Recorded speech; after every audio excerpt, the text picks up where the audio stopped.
I've noticed that the way people try to explain why marijuana and psychedelics are bad is the same way that avoidant attachment style people think.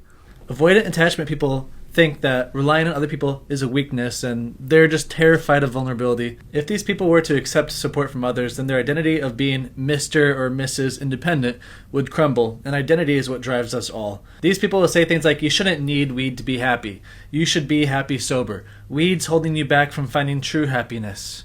Happiness comes from within, they say. That's the same thing as saying you should be happy alone. If you need others to be happy, then you're weak. But relationships are what brings life meaning.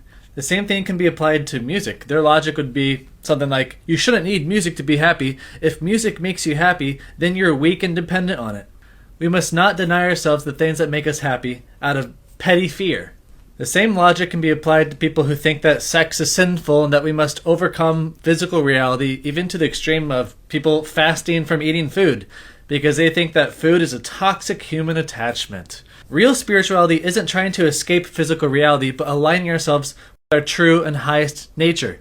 Sex drive isn't bad, and neither is needing to eat food to sustain our bodies. Yes, we live as the spirit inside of a body, but a pure spirit takes care of its body. It doesn't belittle its own body and deny its own needs and label it as impure or weak. Becoming spiritual does not mean ignoring your physical needs. It means aligning with them in the most balanced way possible.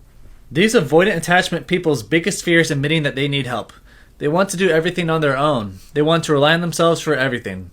Receiving help from others does not make you weak. It helps you get further than what you could alone.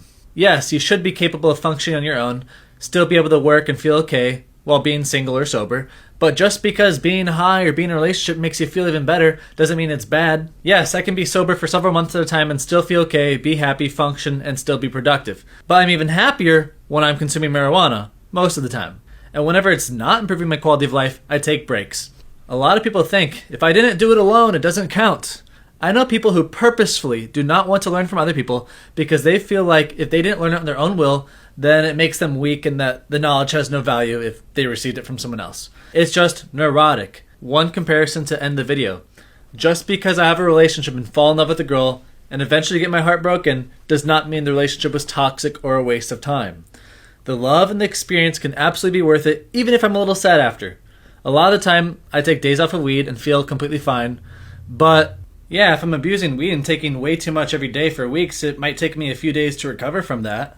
The same applies to relationships. If I'm in a toxic relationship, sometimes it takes time to get back to my baseline. But even if the relationship was healthy, it doesn't mean I'm not going to miss her. Just because I missed the experience does not mean the experience was bad.